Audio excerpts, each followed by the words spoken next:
कोलदवान नदीपात्रात अनोळखी इसमाचे प्रेत आढळले। संग्रामपूर तालुक्यातील काटेलकोलद येथे आज दिनांक 16 जुलै 2024 रोजी अज्ञात इसमाचे प्रेत वाळ नदीपात्रामध्ये खड्डा करून त्या प्रेतावर नदीपात्रामध्ये असलेले दगडात गाडलेले आढळले असता कोलद येथील सरपंच प्रवीण काळे तामगाव पोलीस स्टेशनचे ठाणेदार राजेंद्र पवार यांना माहिती दूरध्वनी प्रकारे दिली असता तामगाव पोलीस स्टेशनचे ठाणेदार API राजेंद्र पवार व कर्मचारी घटनास्थळी उपस्थित झाले।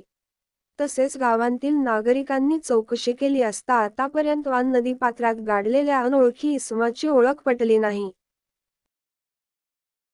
मी कोलद गावचा सरपंच।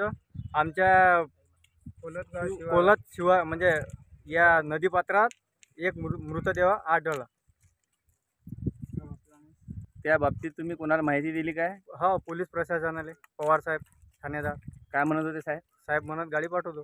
बर, तुमच्या गावात पोलीस पाटील नाही काय? हो, पोलीस पाटीलले आता तेच कॉन्टॅक्ट चालू आहेत करणं त्याची। बर, गावात नाहीत का ते सध्या?